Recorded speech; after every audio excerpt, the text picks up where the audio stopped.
Remote viewing is nothing more than seeing something that is far enough away that you couldn't see it by natural means. It may be another name for telepathy if there is another person sending out the vision, or clairvoyant if there is no other person involved. Remote viewing is related to dowsing because both the viewer and the dowser are looking for something. The ultimate goal might be a lost child or simply water. The difference in the two occurs by the method and the distance each can cover. The dowser uses a forked twig over a small area to hunt for what he wants, but the remote viewer has the capability of searching galaxies. Early studies of remote viewing used average people, not selected for any particular skill in the area. One of them was an actuary, probably the most right-brained of all the types. Another included a police officer. They were each given a picture of a gentleman and told to focus on the picture, then draw what they believed he was seeing. Almost everyone had most of the elements of the area. Two, the police officer and another drew the picture from an aerial view and had all the details of the area included. This proved that all people had a form of sight talent. This type of tool, gift or developed talent, is of increasing interest to the military. Imagine what secrets one would learn if they could be the proverbial mouse in the room.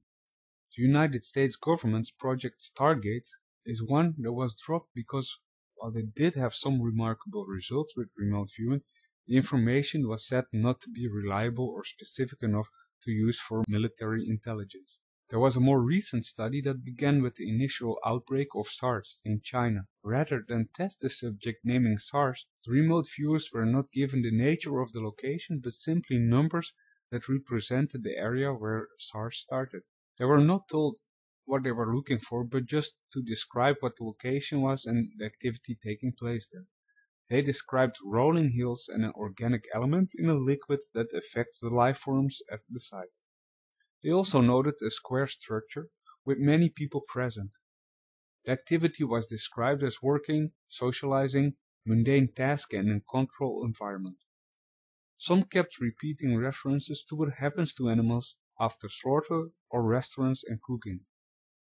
They also noted there was a ditch, trench or sewer with viruses and included emotions such as sick or horror with the words abrupt change from a happy environment to terror and very focused on a health matter.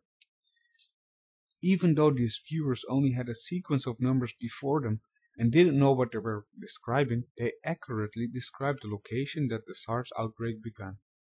It started at a rural location in China where the processing and slaughter of animals caused contamination of the meat and water around the area. It was in the area where the workers were and was from the liquid that contained microorganisms. Conrad Raw is an expert in practical techniques for personal and spiritual development. He is the author of Forbidden Secrets of Personal and Energetic Development.